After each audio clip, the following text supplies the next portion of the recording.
నమస్తే, నేను కిషోర్ కుమార్. ఈ వీడియో మీరు మొదటిసారి మన ఛానల్లో చూస్తున్నట్టయితే దయచేసి ఈ ఛానల్ని సబ్స్క్రైబ్ చేయడం మాత్రం అస్సలు మర్చిపోకండి.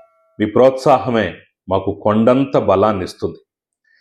ఈరోజు రాజకీయాలు కాసేపు పక్కన పెడదాం, సినిమా విషయాలు కాసేపు పక్కన పెడదాం. ఒక ముఖ్యమైనటువంటి అంశం, అందరం మాట్లాడుకోవాల్సినటువంటి అంశం, తెలుసుకోవాల్సినటువంటి విషయం గురించి చర్చించే ప్రయత్నం, విశ్లేషించే ప్రయత్నం, మీకు సమాచారం తెలియని వాళ్ళ కోసం మీకు సమాచారం ఇచ్చేటటువంటి ప్రయత్నం అయితే నేను ఈ వీడియోలో చేయబోతున్నా.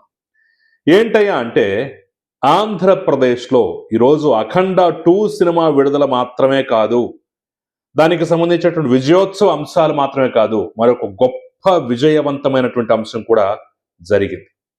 అదేంటో కాదు, విశాఖపట్నంలో 22 ఎకరాల్లో ఏర్పాటు చేయబోతున్నటువంటి ప్రతిష్టాత్మక కాగ్నిజెంట్ అనేటటువంటి సంస్థకు సంబంధించి భూమి పూజ కార్యక్రమం. ముఖ్యమంత్రి, అదేవిధంగా నారా లోకేష్, ఇంకా మిగిలిన కొంతమంది మంత్రులు, స్థానికంగా ఉన్నటువంటి ప్రజా ప్రతినిధులు, అదేవిధంగా కంపెనీ ప్రతినిధులు, ఉద్యోగులు, వీళ్ళందరి సమక్షంలో పెద్ద ఎత్తున ఈ యొక్క కార్యక్రమం జరిగింది. సో చాలా ఐటీ కంపెనీలు వస్తున్నాయి, చాలా గతంలో వచ్చాయి, పోయాయి, రకరకాల కథలు 2019 నుంచి 24 వరకు జరిగాయి కదా. ఇప్పుడు ఖచ్చితంగా కాగ్నిజెంట్ గురించి మనం మాట్లాడుకోవాల్సిన అవసరం ఏంటి, దీని యొక్క గొప్పతనం ఏంటి, ఇది తీసుకురావటం వెనక ప్రత్యేకమైన కృషి ఏమన్నా ఉందా అని చెప్పేసి చాలా మందికి డౌట్లు రావచ్చు. వాటి గురించే నేను స్పష్టంగా 4 ముక్కల్లో చెప్పేటువంటి ప్రయత్నం చేస్తాను. కాగ్నిజెంట్ అనేటటువంటి సంస్థ ఆషామాషి సంస్థ అయితే కానే కాదు.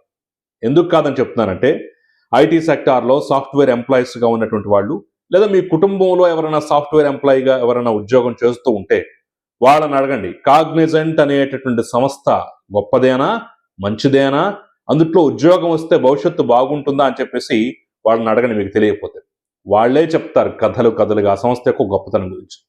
ఇది మన కంపెనీ కాదు, అమెరికా కంపెనీ. దాదాపు 1996కు ముందే ఇది ఏర్పాటైనటువంటి కంపెనీ. ఇప్పటి దాని ముఖ విలువ దాదాపుగా 3.5 లక్షల కోట్ల రూపాయల వాల్యూ ఉంటుంది. ఆ కంపెనీ యొక్క పూర్తి విలువ 3.5 లక్షల కోట్ల రూపాయలు. దాదాపుగా 3 నుంచి 4 లక్షల మంది ఉద్యోగులు కాగ్నిజెంట్ మొత్తం మీద ఓవరాల్ గా పనిచేస్తున్నారు.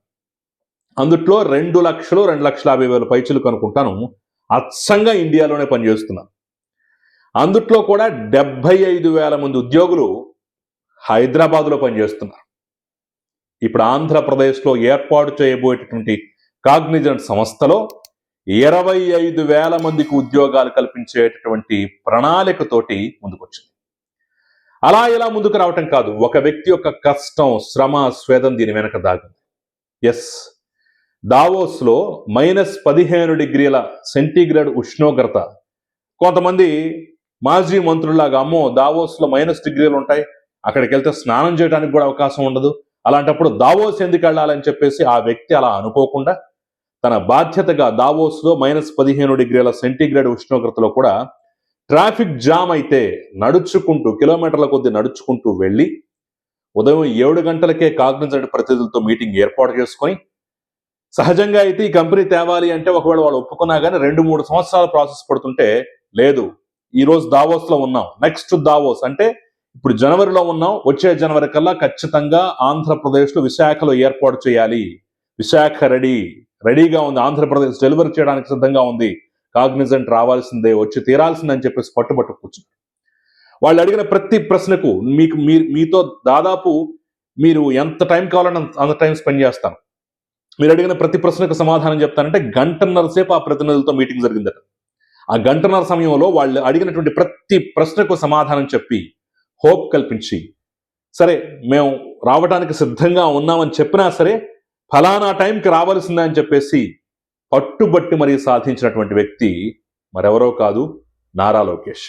సహజంగా ఆంధ్రప్రదేశ్ అంటే, ఐటీ కంపెనీలు అంటే, ఐటీ సెక్టార్ అంటే చంద్రబాబు నాయుడు చూసి ఆయన బ్రాండ్ వాల్యూని చూసి వచ్చేటటువంటి పరిస్థితుల నుంచి, దానికి భిన్నంగా చంద్రబాబు సహకారంతో అక్కడికక్కడే చంద్రబాబుతో కూడా అప్పటికప్పుడు మీటింగ్లో మాట్లాడించి వాళ్ళ కోరికలన్నింటినీ ముఖ్యమంత్రికి తెలియజేయించి, వాళ్ళ డిమాండ్స్ ఏంటో తెలియజేయించి అక్కడికక్కడ గ్రీన్ సిగ్నల్ తీసుకొని కాగ్నిజెంట్ రావడానికి కృషి చేశారు. ఇది ముందుగా 25,000 మంది ఉద్యోగాలతో ప్రారంభం కాలేదు. ప్రతిపాదనలు కూడా ఒక 5,000, 10,000, 15,000 ఈ లోపలే ఉన్నాయి. మొదటగా 8,000తో ఏర్పాటు చేస్తామని చెప్పినటువంటి నేపథ్యంలో 25,000కి పెంచే విధంగా నారా లోకేష్ పావులు కలుపుతారు. ఎస్, 8,000తో రేపు ఈ యొక్క కంపెనీ ప్రారంభమైతే 2029 నాటికి ఆ సంఖ్య 25,000 చేరేలాగా ముందే విస్తరణ ప్రణాళిక వేసుకున్నారు. 3 దశల్లో ఈ కంపెనీ నిర్మాణం జరగబోతోంది. దాదాపు 1,500-1,600 కోట్ల పైచులకు పెట్టుబడి పెడతారు.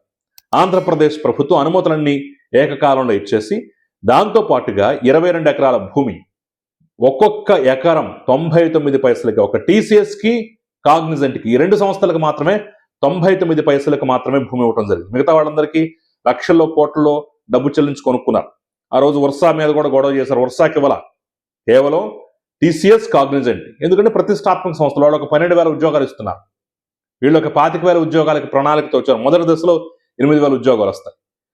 దాదాపుగా కాగ్నిజెంట్ అడుగు పెట్టిన తర్వాత చిన్నవో పెద్దవో మరొక 100 ఐటీ కంపెనీలు వచ్చేటటువంటి అవకాశం ఉంది ఫీల్ గుడ్ ఫ్యాక్టర్ తోటి అనేటటువంటి ఒక అంచనా కూడా వస్తుంది. కాగ్నిజెంట్ ద్వారా ఆంధ్రప్రదేశ్కి ఏం ఉపయోగమయ్యా అంటే, ఇప్పటికే 4,500 మంది పైచులకు ఉద్యోగస్తులు మేము విశాఖలో పనిచేయడానికి సిద్ధంగా ఉన్నాము, మాకు ఆసక్తి ఉందని చెప్పేసి దరఖాస్తు కూడా చేస్తున్నారు. అంటే ఉన్నవాళ్ళు కొత్త వాళ్ళు కలిపి. చూడండి, బహుశా ఆ రవికుమార్ ఎస్ అనేటటువంటి ఆ కంపెనీ సిఇఓ కూడా ఇక్కడ స్థానికుడు కావటం, విశాఖపట్నం వాసి కావటం కూడా కొంత కలిసి వచ్చేటటువంటి అంశం. మీ మాతృభూమికి ఏదన్నా మీరు చేయాలని చెప్పేసి గట్టిగా పట్టుబట్టిన నేపథ్యంలో ఆయన కూడా కొంత కాదని లేకపోయినటువంటి పరిస్థితి. విశాఖపట్నానికి రావటానికి అనుకున్నటువంటి చరిత్రను అసలు ఆ కంపెనీ ప్రతినిధి నారా లోకేష్ కృష్ణ ఆ కంపెనీ ప్రతినిధి చెప్తుంటే నిజంగా గూస్ బంప్స్ వచ్చాయి. ఒక్కసారి ఆ వీడియో మీరు కూడా వినే ప్రయత్నం చేయండి. సో ఈ ప్రాజెక్ట్ గురించి నేను 2 విషయాలు చెప్పాలి. This idea was conceived in Davos in 2025 in January. On 23rd January, it was at -15 degrees centigrade, and Lokesh garu పొద్దున్నే 7:00కో 7:30కో మీటింగ్ అరేంజ్ చేశారు. And he came with his team to our chalet, and ఆయన వైజాగ్ లో operations launch చేయమని propose చేశారు. మేము we said, we need some time, మాకు కొంచెం time కావాలి, మేము ఆలోచించుకొని చెప్తామని చెప్పాం. ఆయన కుదరదు, మీరు ఆలోచించుకునేది అది ఇప్పుడే ఆలోచించుకోండి, what ever questions you have నేను ఇక్కడే కూర్చుంటాను, మీకు కావాల్సినవి అన్ని నేను క్లారిఫై చేస్తాను, నేను సపోర్ట్ చేస్తాను అని ఒక గంటన్నర సేపు కూర్చున్నారు ఆయన. నేను మా సిఇఓ రవి గారు ఆయన చాలా రకాల క్వశ్చన్స్ వేసాం. స్టెబిలిటీ గురించి, ఫార్వర్డ్ సెక్యూరిటీ గురించి, టాలెంట్ గురించి, స్టేట్ ఇన్ఫ్రాస్ట్రక్చర్ గురించి ఆయన ఎంతో ఓపిక్ గా చెప్పారు. ఆఫ్టర్ అబౌట్ గంటన్నర తర్వాత మేము కన్విన్స్ అయ్యి డైరెక్షనల్ గా ఓకే చెప్పాం. దానికి కూడా ఆయన కన్విన్స్ అవ్వలేదు లోకేష్ గారు. ఆయన వెళ్తా సో నెక్స్ట్ డావోస్ కల్లా ఇది మనం లాంచ్ చేయాలని చెప్పారు. సార్ ఇది మరీ అగ్రెసివ్ స్కెడ్యూల్, కుదరదేమో అంటే కాదు చేయాల్సిందే అన్నారు. The next Davos meeting is in January 2026. This is December 25. We are 1 month ahead of schedule. పోతే రెండో విషయం, ఇది టెక్నికల్ గా మాకు సెకండ్ ప్రాజెక్ట్ ఆంధ్రప్రదేశ్ లో. సార్ మీరు ఎర్లీ 2000s లో ముఖ్యమంత్రిగా ఉన్నప్పుడు కంబైన్డ్ స్టేట్ ఆఫ్ ఆంధ్రప్రదేశ్ కి we launched our first project in Hyderabad. ఇవాళ Hyderabad has become the largest offshore facility for Cognizant. మాకు ఇండియాలో కాగ్నిజెంట్ కి రఫ్ గా 3,25,000 మంది ఎంప్లాయీస్ ఉన్నారు. 3,25,000 సారీ ఓవరాల్ కాగ్నిజెంట్ కి. ఇండియాలో రఫ్ గా 2 లక్షల పైన ఎంప్లాయీస్ ఉన్నారు. అందులో రఫ్ గా 70 to 75,000, 70 నుంచి 75,000 మంది హైదరాబాద్ లో వర్క్ చేస్తున్నారు ఇవాళ. That was the result of your Vision 2020, sir, back then. So thank you for that. And again, it's a privilege and honor to launch Visakhapatnam as a project again under your leadership, sir. Thank you for that. విన్నారు కదా, ఈ company రావటం వల్ల జరిగేటటువంటి ఉపయోగాలు కూడా నేను మరికొన్నిటిని చెప్పేటువంటి ప్రయత్నం చేస్తాను. ఈ కంపెనీ అంటే ఒక ఉద్యోగం వస్తే, ఒక ఉద్యోగస్తుడు కనుక జాయిన్ అయితే అతనికి దాదాపుగా సగటు జీతమే సంవత్సరానికి 8 నుంచి 12 లక్షలు ఉండేటువంటి అవకాశం ఉందట. మరి మొదటి దశ 8,000తో పోల్చుకున్నా, ఆ తర్వాత ఆఖరిగా వాళ్ళ విస్తరణ ప్రణాళికలో భాగంగా 25,000 ఉద్యోగాలు కల్పించినా సరే, ఓవరాల్ గా 25,000 ఒక ఉద్యోగికి డైరెక్ట్ గా కనీసం 3-4 ఉద్యోగాలు బయట. ఒక ఉద్యోగి లోపలికి వస్తున్నాడు, ఉద్యోగం చేయడానికి వస్తున్నాడంటే అతనికి కావాల్సినటువంటి మౌలిక సదుపాయాలు ఎన్నో ఉంటాయి. అతని ట్రాన్స్పోర్ట్ కానివ్వండి, అతను తినటానికి తిండి గింజలు కొనుక్కునే షాపులు కానివ్వండి, హోటల్స్ కానివ్వండి, సినిమా హాళ్లు కానివ్వండి, ఇంకా అనేక రకాలుగా అనుబంధంగా ఆ ఉద్యోగం మీద ఆధారపడేటటువంటి టిఫిన్ సెంటర్ల దగ్గర నుంచి ప్రతి ఒక్కటి అనమాట. బ్యాంకులు కానివ్వండి, స్కూల్స్ కానివ్వండి, కాలేజెస్ కానివ్వండి, రెస్టారెంట్లు కానివ్వండి, పబ్బులు కానివ్వండి, క్లబ్లు కానివ్వండి, ఇంకా చాలా అంశాలు. వాళ్ళ విహారయాత్రలకు వెళితే ఆ చుట్టుపక్కల ప్రాంతాల్లో కూడా కొంత ఆ బజ్ క్రియేట్ అయ్యేటువంటి అవకాశం ఉంటుంది. ఇండైరెక్ట్ గా వాళ్ళ యొక్క సంపద యొక్క ఎకానమీలకు వచ్చేటువంటి అవకాశం ఉంటుంది. అలా చూసుకున్నా సరే వీళ్ళ మీద ఆధారపడి మొత్తంగా ఇంకొక 50,000 75,000 వచ్చినా సరే మొత్తంగా డైరెక్ట్ ఇండైరెక్ట్ కలిపి 1,00,000 ఉద్యోగాల వరకు 1,00,000 మందికి ఉపాధి క్రియేట్ అయ్యే అవకాశం అయితే ఒక్క కాగ్నిజెంట్ వల్లే సాధ్యమయ్యే పరిస్థితి కనిపిస్తుంది.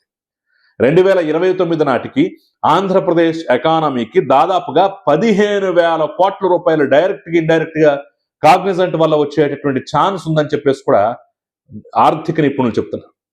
15,000 కోట్ల రూపాయలు ఒక్క కంపెనీ ద్వారా డైరెక్ట్ గా ఇండైరెక్ట్ గా వచ్చేటటువంటి అవకాశం ఉంది అంటే ఇక అర్థం చేసుకోండి. కీలకమైనటువంటి పథకాలు ఒక 2-3 పథకాలు ఈజీగా లేపేయచ్చు. దాంతో అంత డబ్బు ఒక్క కంపెనీ, అది సృష్టించే ఉద్యోగాలు, దాని ద్వారా ఎకానమీలోకి వచ్చేటటువంటి సంపద ద్వారా.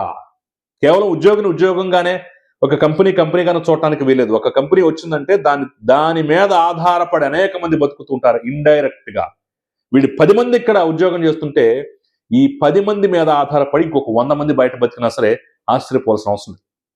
పూలమ్మేవాళ్ళు, పాలమ్మేవాళ్ళు, పళ్ళమ్మేవాళ్ళు, కిరాణా షాపుల వాళ్ళు, బట్టల షాపుల వాళ్ళు, కటింగ్ సెలూన్ వాళ్ళు, క్లబ్బులు, పబ్బులు, సినిమా హాళ్ళు, ఇంకా బోలెడు స్కూల్స్, కాలేజెస్, ఇలా అసలు ఒక పర్యాటక రంగం కూడా ఎంతో ఇబ్బడిముబ్బడిగా పెరిగే అవకాశం అయితే ఉంటుంది. సో అలాంటి అద్భుతమైనటువంటి ఒక సంస్థ ఈరోజు ఆంధ్రప్రదేశ్లో గ్రౌండింగ్ కావటం, దాని వెనకున్నటువంటి చరిత్ర ఇది అని చెప్పేసి ఈరోజు మనం తెలుసుకోవడం అనేది చాలా ముఖ్యమైనటువంటి అంశం. సో వీలున్నప్పుడల్లా ఇలాంటి అంశాలు, ఇలాంటి విజయగాథలు మనం గొప్పగా ఫీల్ అవ్వాల్సినటువంటి, మన ఆంధ్రప్రదేశ్ ఎదుగుతున్నటువంటి విధానాన్ని స్మరించుకునే విధంగా ఇలాంటి అంశాలు నేను పదే చేసే ప్రయత్నం చేస్తుంటాను. దయచేసి ఇలాంటి వీడియోలను కూడా మీరు ఆదరించండి. రెగ్యులర్ గా పాలిటిక్స్ మాత్రమే కాకుండా ఇలాంటి వీడియోలు కూడా మీరు ఆదరించండి. ఈ సబ్జెక్ట్ మీకు నచ్చినట్టు నేను తెలుసుకొని రీసెర్చ్ చేసి చెప్పినటువంటి సబ్జెక్ట్ కొంతే.